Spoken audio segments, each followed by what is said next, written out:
Hello everyone, Eb here with Tech Motorsports, and there we have it. This is what happens when you go in a little too hot into the bus stop at Daytona, and you hit the tire wall. So yeah, that's the story of the damage on this part. Here are a few pictures of what the car looked like coming off the flatbed and such.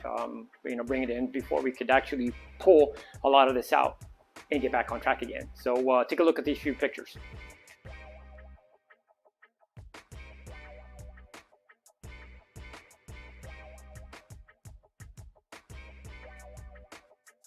So yeah, so she definitely looked a lot more worse. This section was just, it stuck out much more further out to here.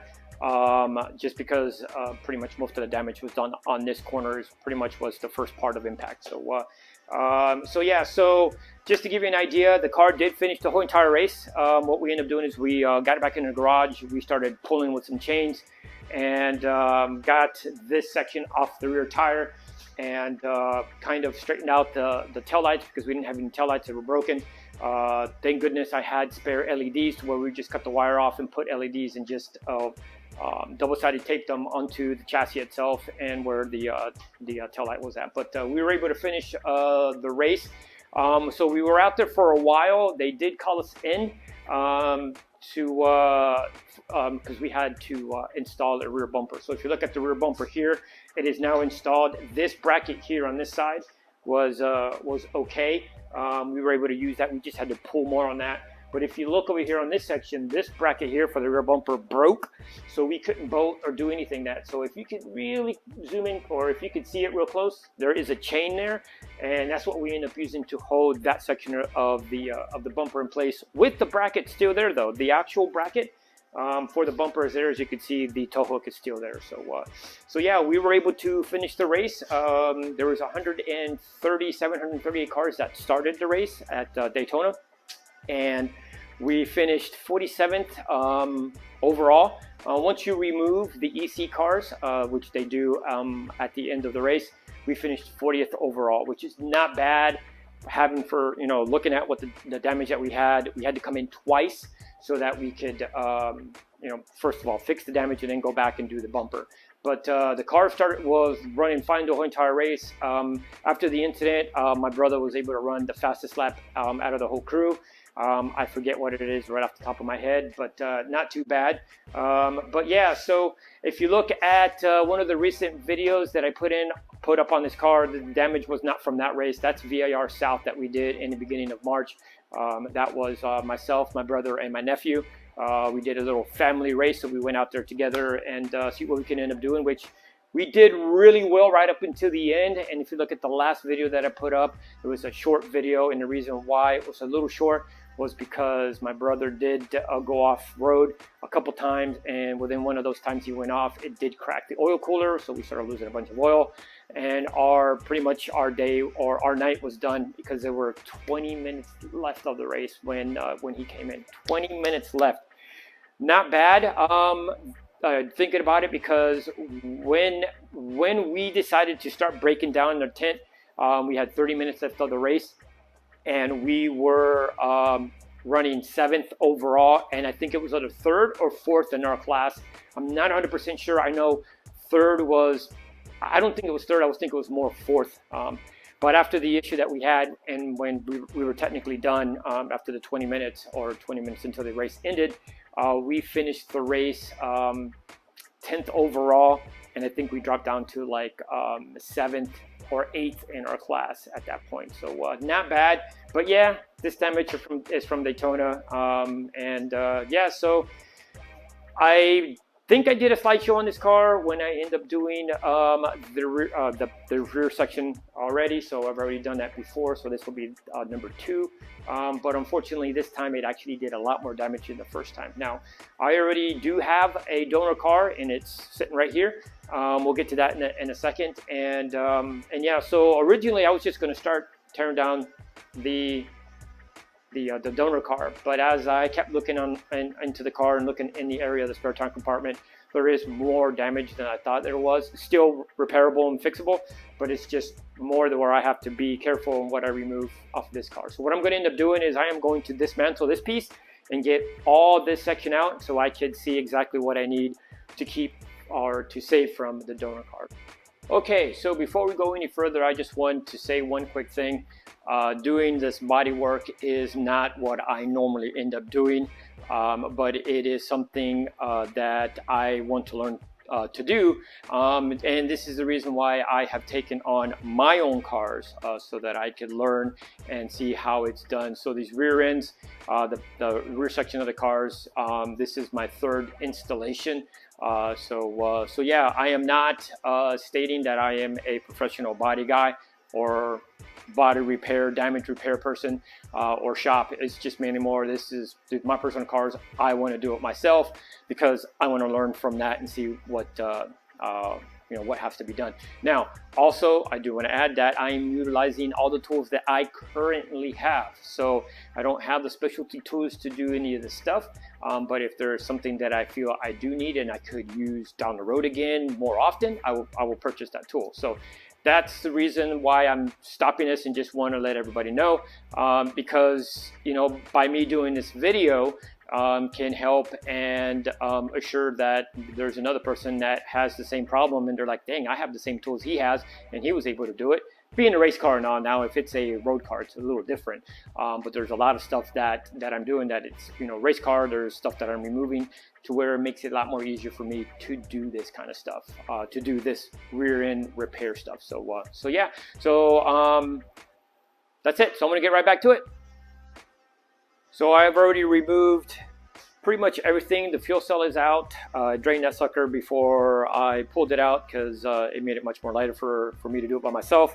I got the exhaust off and took everything else out of the way. And I started looking a little bit more on pretty much where am I going to cut, where am I going to do that. So pretty much what I'm going to end up doing is I am going to remove and drill out the spot welds that I put on when I first installed this section already. I'm going to go ahead and do it that way and then get this whole rear section completely off and then do a little bit more digging to see what else needs to be straightening and stuff like that. I already know that this wheel well right here, it's a little bit caved in a tad bit, so I need to straighten that out, and then a couple little bit of the some flanges that are in there are slightly bent. So my main issue is going to be up here where the speaker panel is at, that section where the glass goes. I'm trying to figure out how to make it work without having to replace the whole entire system, but just going in and maybe cutting it and then, you know, tack welding it into place, and doing that. So I just got to figure that part out. But right now I'm just going to go ahead and start drilling, grinding, and cutting to get this section off. So yep, I'm going to get right to it.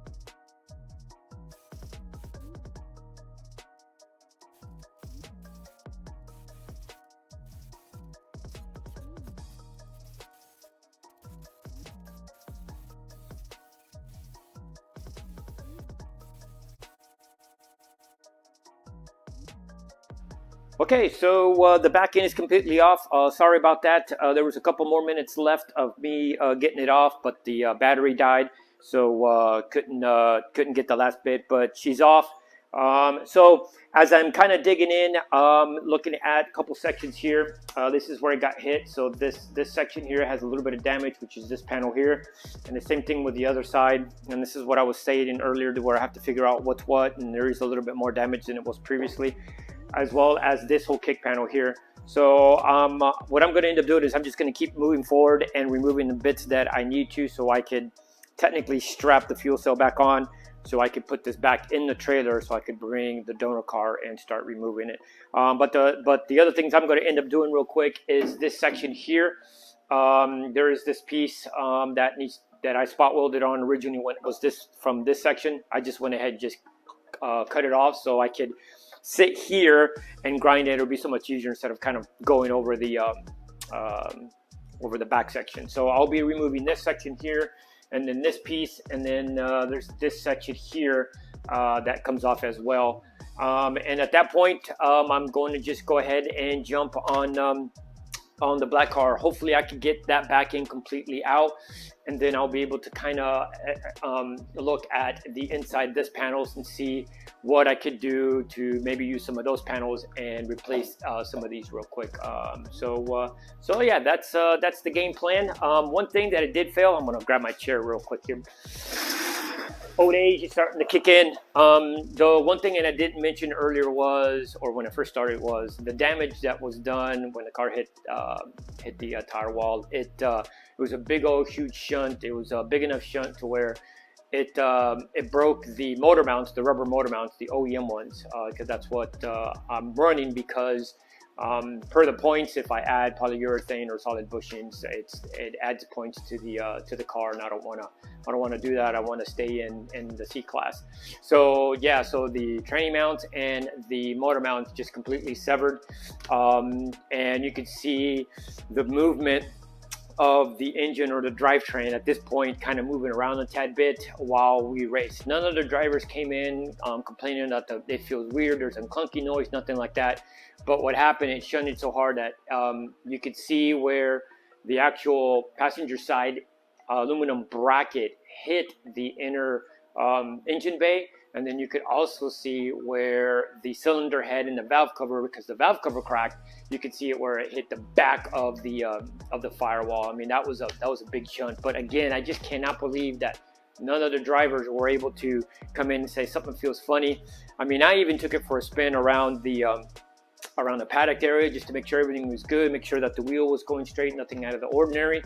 And I didn't feel anything. The fastest lap of the group was done, and I think it was the fourth stint person, which was my brother. He ran the fastest lap out of the group during that race event. So the car was doing great. So yeah, that's what I'm going to end up doing now, is just button up a couple things here, and I'm going to consider this part for right now done, and I'm going to jump on a donor car. All right, guys, this is the end of part 1. I will be picking it up here soon in part 2. Like always, like, subscribe. See you in part 2.